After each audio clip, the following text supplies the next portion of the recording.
Well, I wasn't ready for that one.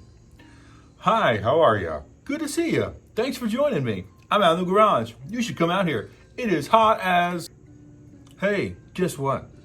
I'm out in the garage and it's hot. So you know what sounds really, really good when it's hot? Lighting a fire.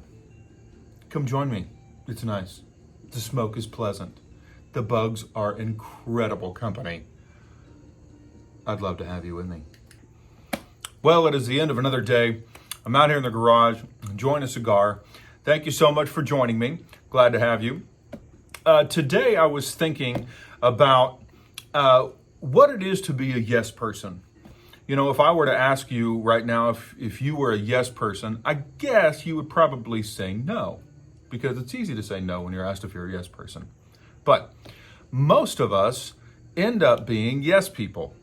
And the reason I say that is because, have you ever been in a situation where somebody has said something that you've disagreed with and you have just remained silent? Now, I know that not every situation is ideal for being a no person. So in relationships, a lot of times, if it's not that big of a deal, you'll just go ahead and stay silent. And that's essentially being a yes person. But have you ever been in a work situation where you just remained silent? And then whenever you left that person's company, you complained about how frustrating it was that they do things against what you would do. Why did you not speak up? You know, for the longest time in my life, I really thought that by being silent, I was being respectful, or that I wasn't making waves. And so when we got to a place where I needed to speak up, I would do so then. But the problem is, those times never really came. They just kept getting further and further down the stream or down the road, whichever analogy you want to go with. And it just never seemed to get better. I had a manager who told me finally, whenever I stepped into a management position, my last job, he really challenged me on speaking my mind. And so I started working on the art of saying no, or to challenge what somebody else might say.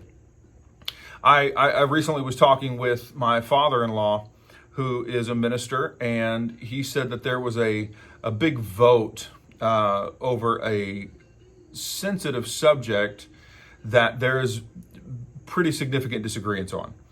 And there was one person in particular who spoke his mind and went against the grain. And this conversation was actually about that with my father-in-law, my mother-in-law. And while I didn't necessarily agree with what the person, the stance they were taking, I thoroughly applauded it. And it caught my in-laws off guard. They didn't understand. They said, "You mean you think that this was right?" And I said, "No, but I really applaud and respect that person for speaking what their truth was." And I don't know if you feel that freedom to do so, but I challenge you to please do that. Whatever situation that you are in, if there is something that goes against your principles, your values, and you are given that opportunity, if it's a conversation, then obviously it's much more free. But if it's in a situation that has a little bit more weight to it, speak up. You're there for a reason. And that's something that as a man, you start to grow in. As an adult, you start to learn. I have an opinion. I think certain ways. And just because it's different than what everybody else thinks, that does not mean that I'm wrong. It may mean that it's something that needs to be brought up because somebody else hadn't thought of it. So I challenge you in that today. If you find yourself being a yes person by default, by simply not speaking up, try and become a no person or a hey person. That's kind of how I like to put it, because while no is a shut down answer, hey, maybe let's have a conversation. Let's talk about this. Tell me why you feel this way. Here's why I feel this way. And when you do that, you'll start to see people actually start to respect you more. They'll come to you more because you have opinions. You're able to think for yourself. So that is my little tidbit for today. Oh, it's kind of you to ask. Yeah, my day was pretty crazy. My truck broke down while I was driving in 96-degree heat. Apparently, when the engine heats up and it's hot outside, bad oil has a tendency to reveal its weakness better than it would in nice weather. So I got to pull in and get an oil change. Thankfully, I didn't have to have a tow to get it changed. But that's what happened with my day. How was yours?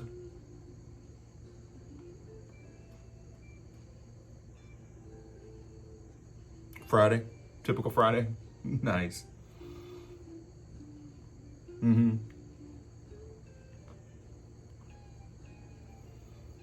Oh, I hate it when that happens. That's terrible. What'd you do?